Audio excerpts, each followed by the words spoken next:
Bueno, vamos a ver, Daniel Lacalle, economista. Buenas noches, Daniel.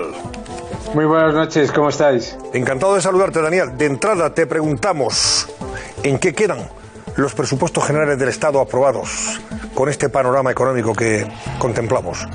¿De qué sirven? Bueno, los presupuestos generales del Estado ya partieron de ser completa y absolutamente fallidos, porque las estimaciones macroeconómicas de las que parten esos presupuestos pues eran completamente inverosímiles, y ya hasta el propio gobierno reconoce que no se va a generar ese enorme aumento del crecimiento económico, y con ello ese aumento tan espectacular que asumían de los ingresos fiscales. Por lo tanto, los presupuestos ya empiezan mal, con un cuadro macroeconómico que no se va a cumplir, que no se iba a cumplir en cualquier caso, con un cuadro de gastos que no se va a cumplir, porque recordemos que los presupuestos no tenían incluida ninguna partida de prolongar los ERTE desde el 1 de enero. Por lo tanto, van a tener que hacer un aumento presupuestario en la parte de los gastos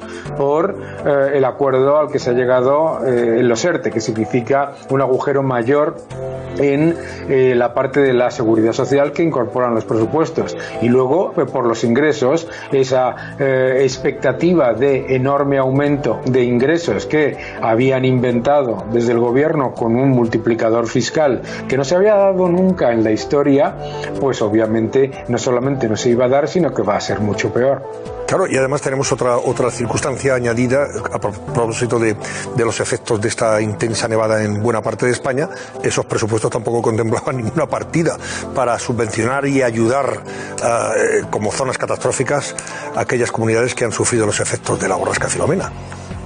Para que nos hagamos una idea, si ponemos todo en contexto, es decir, el cuadro macroeconómico más realista, los gastos, incluyendo los ERTE, más unos ingresos que van a ser mucho menores, y por supuesto el efecto de el temporal de frío, etcétera, y la declaración de zona catastrófica de algunas ciudades, nos vamos a encontrar en el año 2021 con un aumento de deuda, con un déficit adicional al de 2020 que superará los 110.000 millones. Eso significa que en 2 años España habrá aumentado su deuda aproximadamente en 230.000 millones, 240.000 millones, solamente en 2 años.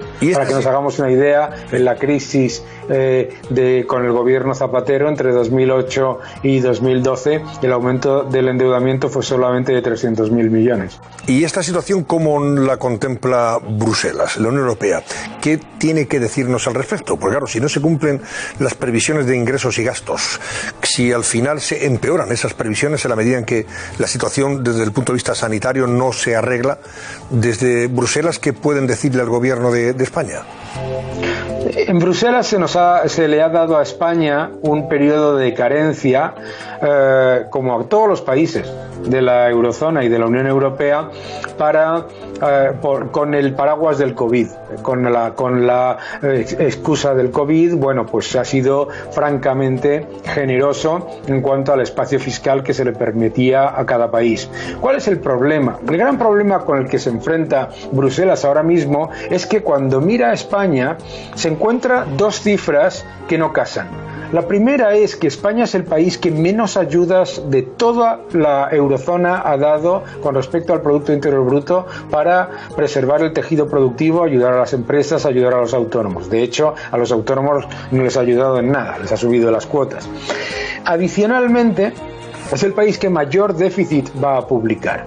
Y esas 2 cifras no casan. No es lo mismo que un país como Francia o como Alemania hayan aumentado el déficit, que lo han aumentado mucho menos que España, ayudando a las empresas y para preservar el empleo, a que se haya utilizado ese espacio fiscal fundamentalmente para lo que ha hecho el gobierno, que ha sido preservar y mantener a toda costa todos los excesos de gasto que se habían hecho ya en el año 2019. Recordemos que en el año 2019 ya se saltaron su propia estimación de déficit en más de 7.000 millones. Y por lo tanto, a medida que va pasando el tiempo, cualquier ciudadano que nos esté viendo ahora mismo recordará lo que pasó en el año 2009. En el año 2009 teníamos un enorme espacio fiscal y una enorme capacidad, digamos, de paciencia por parte de Bruselas. Luego llegó el año 2010, que sería el equivalente al 2021 nuestro, en el que después de todo ese aumento de deuda y aumento de gasto, lo que se encuentran es que ni mejora el déficit estructural, el que se genera, crezcas o no crezcas, ni mejora el empleo, y encima no se ha utilizado el espacio fiscal para preservar el empleo y para mejorar el tejido productivo. Por lo tanto, ahí es donde empieza a haber divergencias, y ya se están viendo. Tanto la ministra de Finanzas de Suecia,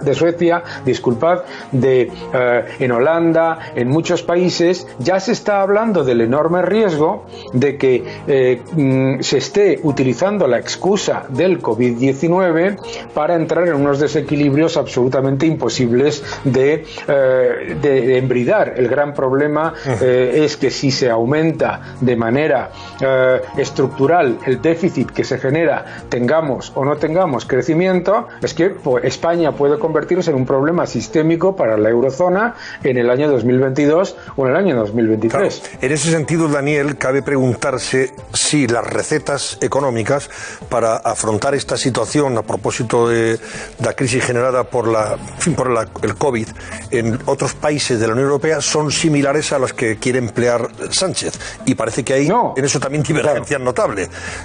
Divergencias absolutas. Totales.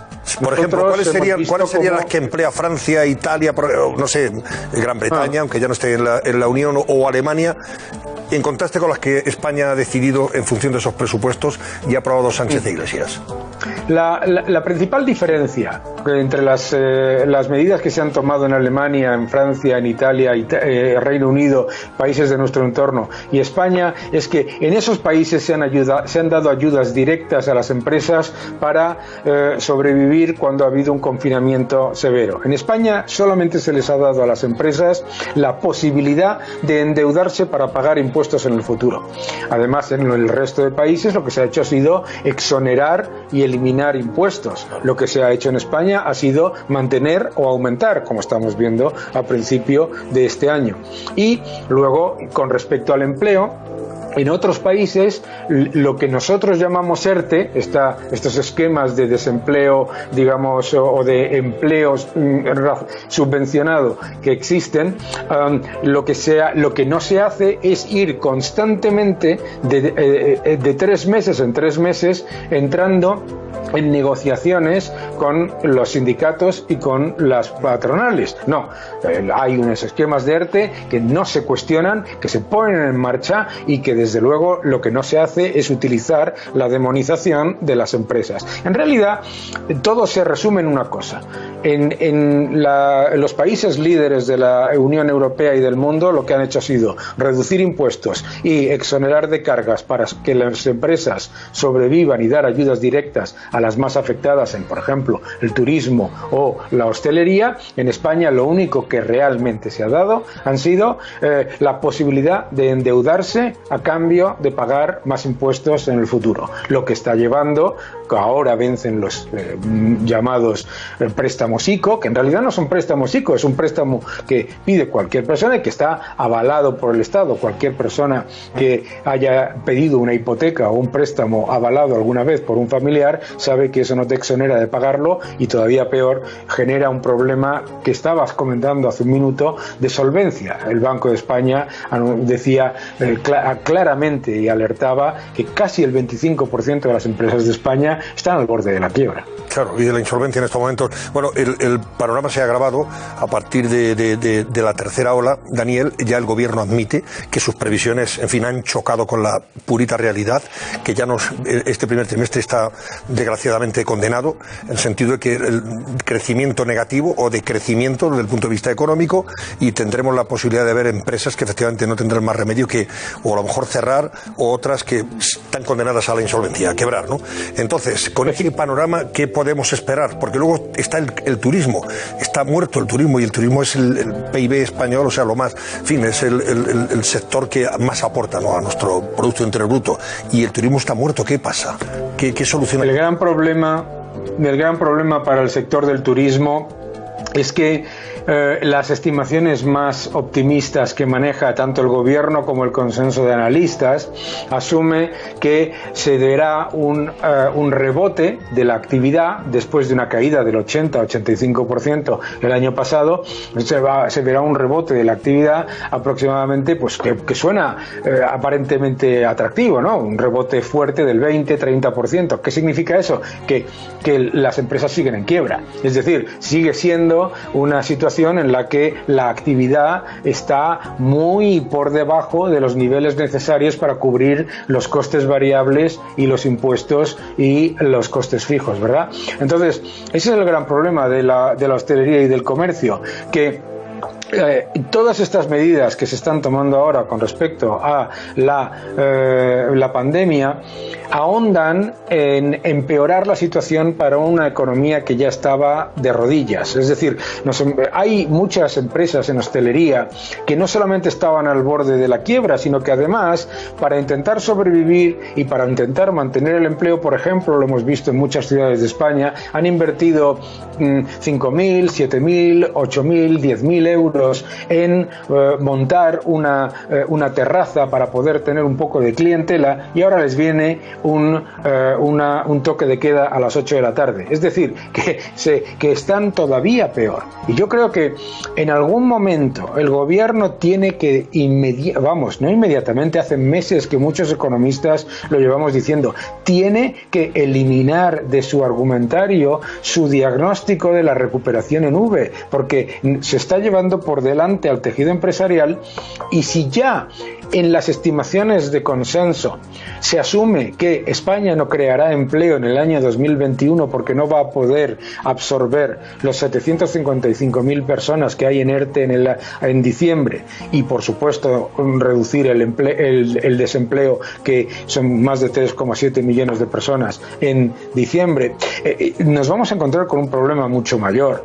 Y además lo hemos vivido en el pasado, el utilizar esa política de aguantar la respiración a ver qué pasa y esperar que todo se solucione de un momento a otro, luego lo que genera son mayores problemas. El sector de la hostelería necesita ayudas directas. No se le puede decir al sector de la hostelería: cierre usted su actividad durante varios meses, después ábrala pero solamente un 30%, y después de ese 30% le quitamos otro 30% y apáñeselas usted. No, estamos hablando de un sector que, como tú bien decías, es un sector esencial para el empleo, es un sector esencial para la imagen de España, porque hay otro problema. Nos creemos que, el problema es la hostelería y no afecta al resto de los sectores.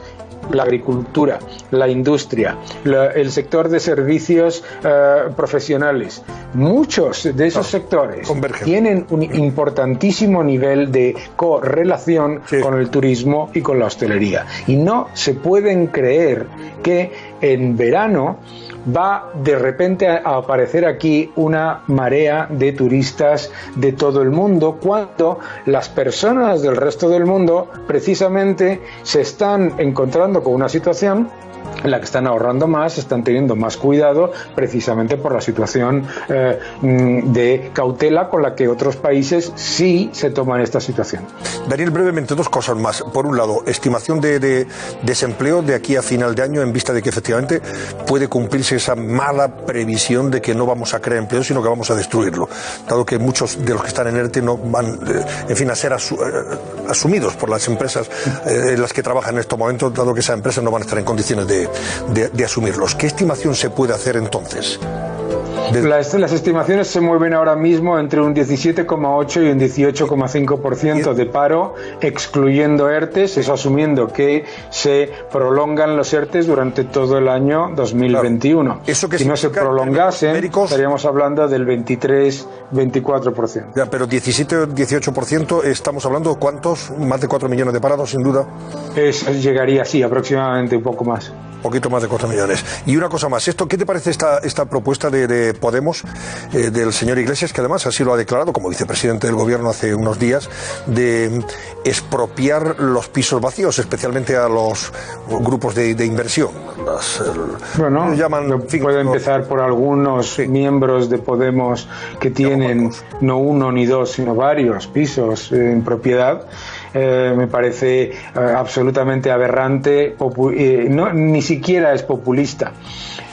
Todo el mundo sabe que eso de expropiar pisos vacíos, primero, bueno, pues va contra la Constitución, va contra